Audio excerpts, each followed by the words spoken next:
ഞാനും അമ്പുടും വിഷ്ണുവേട്ടനും മാത്രമുള്ളൊരു ബർത്ത്ഡേ സെലിബ്രേഷനാണ് കേട്ടോ ഇത്. രാത്രി 12 മണിയാവാറായപ്പോഴത്തേനും ഞങ്ങളിത് കത്തിച്ചു. അവൻ തിരിഞ്ഞ് കിടന്ന് കാർട്ടൂൺ കണ്ടുകൊണ്ടിരിക്കുന്നതുകൊണ്ട് ഞങ്ങളിത് കത്തിച്ചതെന്ന് അവൻ കണ്ടിട്ടുണ്ടായിരുന്നില്ല കേട്ടോ.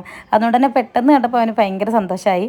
ഞാൻ എപ്പോഴും വിചാരിക്കും നമ്മളെല്ലാവരും കൂടെ പുറത്തുനിന്നൊക്കെ കേക്ക് കട്ട് ചെയ്യാറുണ്ട്. പക്ഷേ ഇതുപോലെ ഒരെണ്ണം റൂമിലിരുന്ന് ഞങ്ങൾ 3 പേരും ആയിട്ട് കട്ട് ചെയ്യണമെന്ന് എപ്പോഴും ഉണ്ടായിരുന്നു കേട്ടോ. ആദ്യം കല്യാണം കഴിഞ്ഞ സമയത്ത് ഞാനും വിഷ്ണുവിനും കൂടെയൊക്കെ പ്ലാൻ ചെയ്തിരുന്നു. പക്ഷേ അതൊക്കെ പാളിപ്പോയി. എല്ലാത്തിനൊരു സമയമുണ്ടെന്ന് അറിയത്തില്ലേ, അതുപോലെ ഇത് നടക്കാനുള്ള സമയം ഇതായിരിക്കുമല്ലേ. അപ്പോൾ ഞാനും വിഷ്ണുവിനും അമ്പടും കൂടെ ഭയങ്കര ഹാപ്പി ആയിട്ട് മുറിച്ച് അങ്ങോട്ടും ഇങ്ങോട്ടൊക്കെ കൊടുത്ത് ഞങ്ങൾ സന്തോഷമൊക്കെ പങ്കിട്ടു. എൻ്റെ ഇടയ്ക്ക് അമ്പുട് എന്നോട് ചോദിക്കുന്നത് ഗിഫ്റ്റ് ഒന്നും ഇല്ലേ എന്നൊക്കെ ചോദിക്കുന്നുണ്ടായിരുന്നു. പക്ഷേ ഗിഫ്റ്റൊക്കെ പിറ്റേ ദിവസത്തേക്ക് വേണ്ടി ഞങ്ങൾ മാറ്റി വെച്ചിട്ടുണ്ടായിരുന്നു കേട്ടോ. അതുപോലെ എല്ലാം കഴിഞ്ഞ് പിറ്റേ ദിവസം കുളിപ്പിച്ചുകൊണ്ടിരുന്നപ്പോൾ അവൻ എന്നോട് ചോദിച്ചു, അമ്മ എന്താ എന്നെ ചെറിയൊരു കഷ്ണം കേക്ക് മുറിപ്പിച്ചതെന്ന്.